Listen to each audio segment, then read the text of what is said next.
If your Toshiba Tecra Z40 is crashing with a blue screen of death, this guide covers practical solutions to troubleshoot Windows crashes and restore normal performance. So while you're performing updates, you're getting an IRQR not less or equal message, K-mode exception not handled, kernel data in page error, a lot of errors pertain to this problem, and we're going to go ahead and jump into what should hopefully be a pretty straightforward process, guys, and we're going to go ahead and jump right into it. So first thing I'd recommend doing would be to actually go ahead and boot to the troubleshooting utility on Windows 11. So if you do a hard power off 3 times in a row, Windows should automatically attempt to launch the starter prepare utility.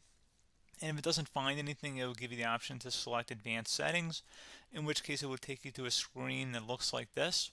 Now, if it does not take you to a screen that looks like this, or you're unable to get to that, you can also download the Windows 10 Media Creation Utility, or Windows 11. They probably will make a creation utility for Windows 11 at some point. And it doesn't really matter. You can actually run the Windows 10 utility on Windows 11 as far as I'm aware. And you should be able to run the troubleshooting utilities built in within it. So you just would go ahead and download it to an ISO file and then burn it to a DVD or USB.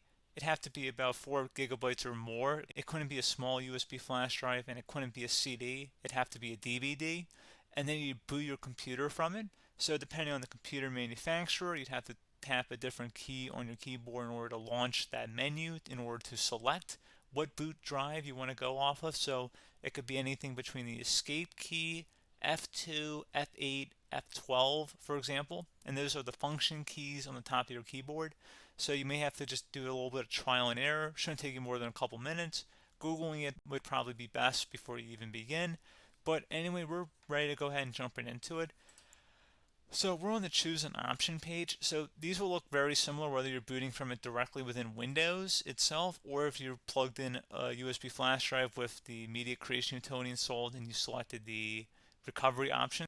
So when you are setting up your Windows 11 installation or Windows 10, depending on the drive you're using, there should be an option to repair your computer in the bottom left corner of the dialog window, one of the first screens that comes up.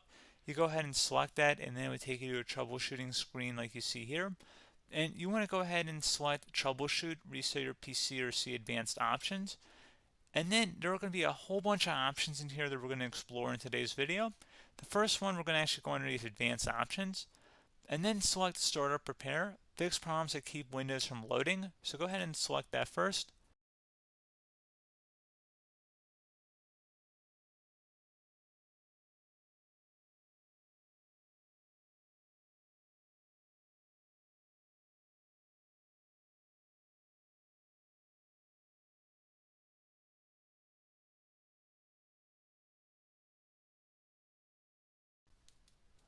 Okay, so you can see it could now repair our PC.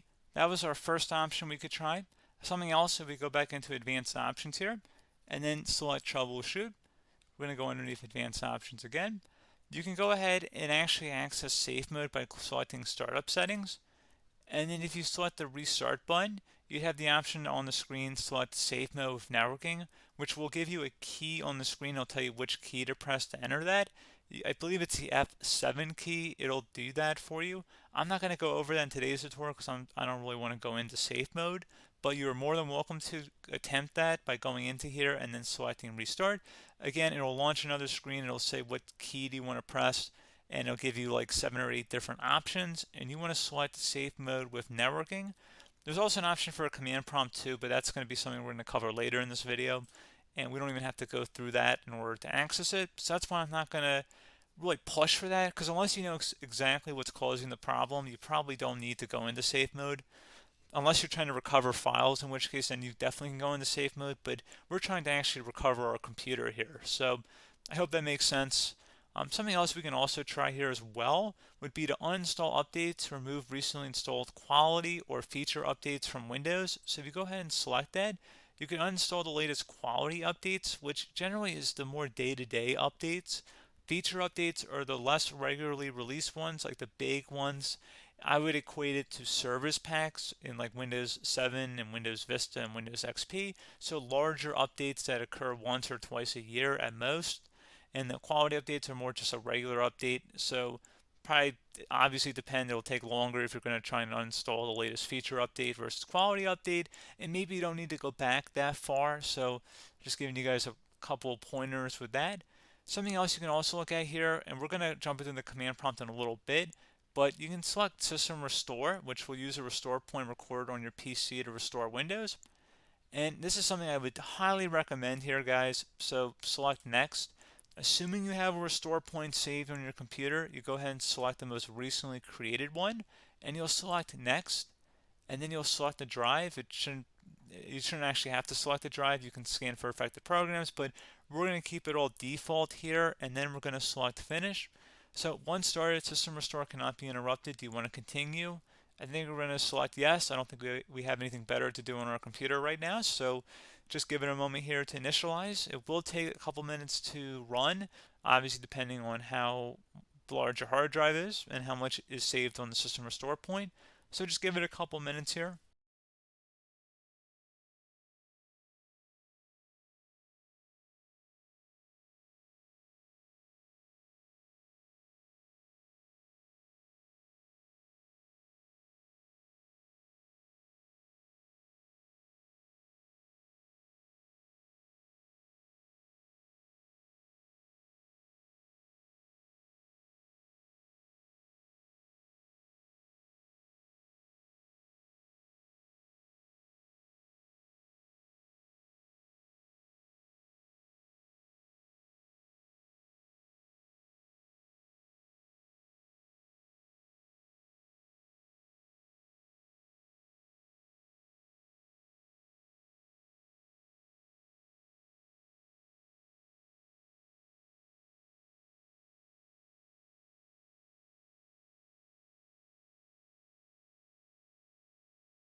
Okay, so you can see System Restore completed successfully.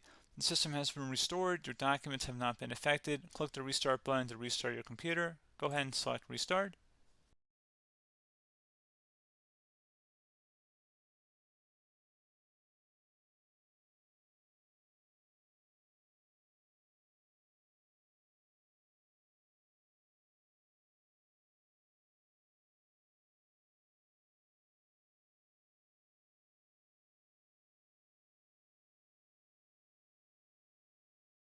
Okay, so you can see the system has been restored successfully. We're going to go over a couple different methods in addition to that if that did not work. So I'm just going to pause the video and we're going to start back up back on the recovery screen that we started with. Okay, so a couple other things we can try here too. If you go back into troubleshoot, you can select reset your PC, while you choose to keep or remove your personal files and then reinstalls Windows. You can select to keep my files, which will remove apps and settings but keeps your personal files. You can also select remove everything, which will remove all of your personal files, apps, and settings. So this is more of a factory reset, the second option here. First option, it should not delete all of your personal files. However, it will pretty much clear most of your programs, and keep in mind, there's no guarantee that your information, number one, is even still available and easily recoverable on your computer to the point that you actually would be able to recover anything. And the second point is that there's always a chance that it won't actually recover and it will just do a factory reset anyway. So there's no guarantee that actually would keep your files anyway. So I would recommend trying to get a recovery tool and backing that up first before selecting it anyway. But again, those are a couple of different options. And then something else you can try here if you go back to the choose an option. Another option, if you go underneath choose an option and select troubleshoot, advanced options, and now select where it says command prompt. Okay, so the first thing we should do is type our main hard drive here. In most cases, it should be the C drive. So you just do a C colon and then hit enter on your keyboard. So once you're underneath the C drive, we're going to type in dir and then hit enter on your keyboard. It should have program files, users, and Windows all in there. That's how you know you're in the right directory.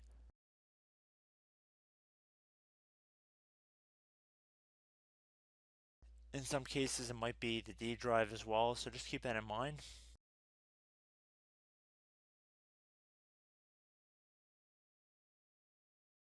Next thing we're going to do is type in cd space / Windows / system32 / config, and then you're going to hit enter on your keyboard.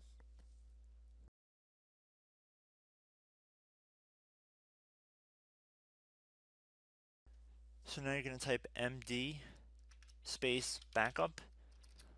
If you've seen other tutorials, it might also say to put down md backup. That's because the backup name is pretty common when you want to back something up. So you can name this whatever you want, doesn't have to be backup. So if you've already made a backup folder in the past, you could do backup 1, for example. So once you're done setting the name you want the backup to be called, hit enter on your keyboard again.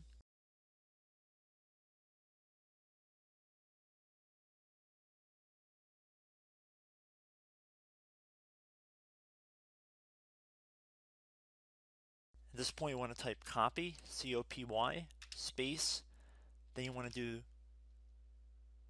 the star symbol above the 8 key, then do a period or a dot, whatever you want to call it, then another star sign, and then another space, and then type backup, and then hit enter on your keyboard.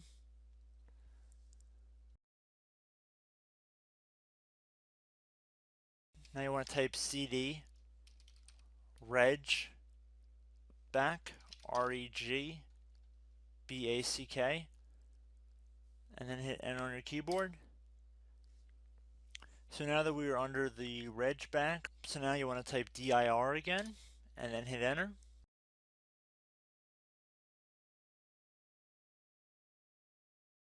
So now at this point we're going to type copy again. So copy, space, star sign, dot, another star sign, space, and then 2 dots. So we're going to type copy, space, star sign, dot, sign, star sign, dot, dot, and then hit enter on your keyboard again. So for overwrite, you want to overwrite all. So type A on your keyboard, so capital A, and then hit enter on your keyboard.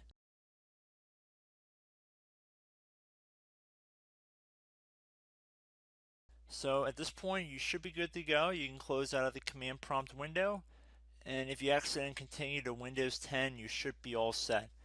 So I hope one of these 3 or 4 different methods we went through in this tutorial helped you guys out.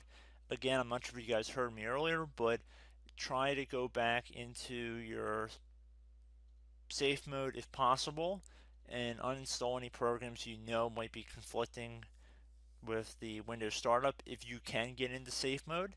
So just keep that in mind. Something very simple like that could be blocking up everything. So again, I hope this tutorial helped you guys out, and I will catch you in the next tutorial. Goodbye.